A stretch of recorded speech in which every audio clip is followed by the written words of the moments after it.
यिर्मयाह 46वां बाब जो 28 आयात पर मुश्तमिल है। कर कमीस के मकाम पर मिस्र की शिकस्त। खुदावंद का कलाम जो यिर्मयाह नबी पर अक़वाम की बाबत नाजिल हुआ। मिस्र की बाबत।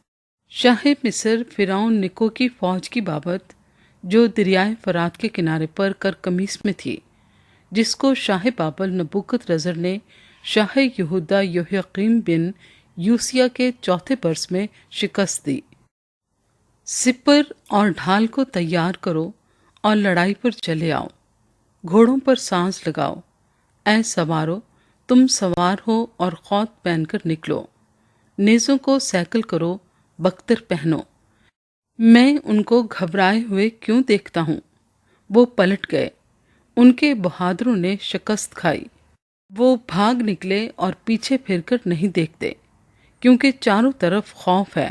खुदावंद फरमाता है, न सुबक पा भागने पाएगा, न बहादुर बच निकलेगा। शिमाल में दरिया फरात के किनारे उन्होंने ठोकर खाई और गिर पड़े। ये कौन है जो दरियाए नील की मानिंद बढ़ा चला आता है, जिसका पानी सैलाब की मानिंद मौजन है। मिस्र नील की तरह उठता है और उसका पानी सैलाब की मानिंद मौजन है। और वो कहता है, मैं चढ़ूंगा और ज़मीन को छुपा लूंगा। मैं शहरों को और उनके बाशिंदों को नेस्त कर दूंगा।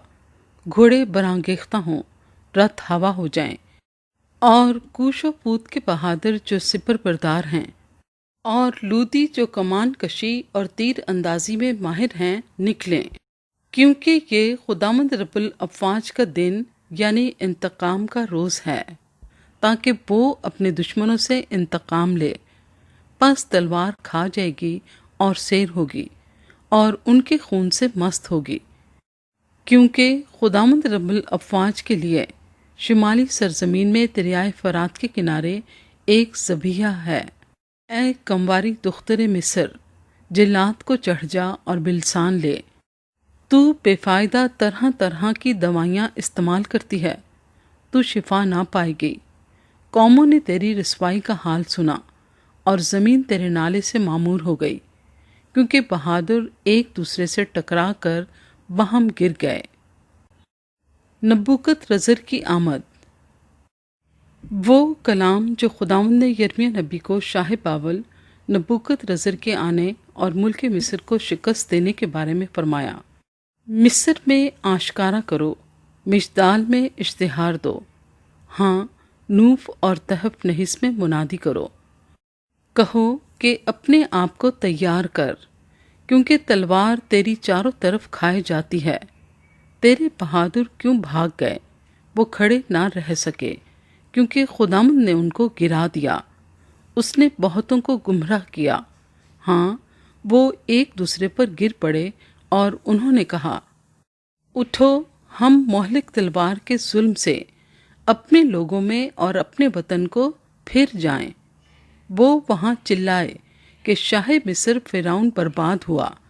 उसने मुकर्ररा वक्त को गुजर जाने दिया। वो बादशाह जिसका नाम रब्बुल अफ़वाज है यूं फरमाता है कि मुझे अपनी हयात की कसम, जैसा तब्बूर पहाड़ों में और जैसा किरमिल समुंदर के किनारे है, वैसा ही वो आएगा। ऐ बेटी जो मिस्र में रहती है, असीरी में जाने का सामान कर, क्योंकि नूफ वैरान और भस्म होगा, उसमें कोई बसने वाला ना रहेगा। मिस्र निहायत खूबसूरत बच्चियाँ है, लेकिन शिमाल से तबाही आती है, बल्कि आप पहुंची। उसके मजदूर सिपाही भी उसके दरमियान मोटे बछड़ों की मानिंद हैं। पर वो भी रूह गर्दान हुए, वो इकट्ठे भागे, वो खड़े ना रह सके, क्योंकि उनकी हलाकत का दिन उन पर आ गया। उनकी सज़ा का वक्त आ पहुंचा। वो सांप की मानिंद चिलचिलाएगी, क्योंकि वो फौज लेकर चढ़ाई करेंगे और कुल्हाड़े लेकर लकड़हारों की मानिंद उस पर चढ़ आएंगे। वो उसका जंगल काट डालेंगे, अगरचे वो ऐसा घना है कि कोई उसमें से गुजर नहीं सकता। खुदावंद फरमाता है, क्योंकि वो टिड्डियों से ज्यादा बल्कि बेशुमार हैं। दुख्तर मिस्र रुसवा होगी, وہ شمالی لوگوں کے حوالے کی جائے گی۔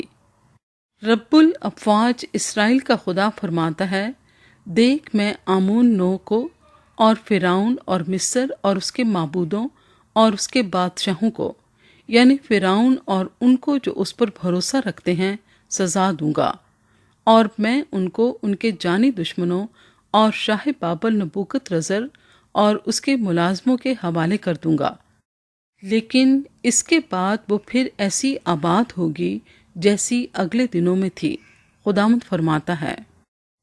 خداوند اپنے لوگوں کو بچائے گا،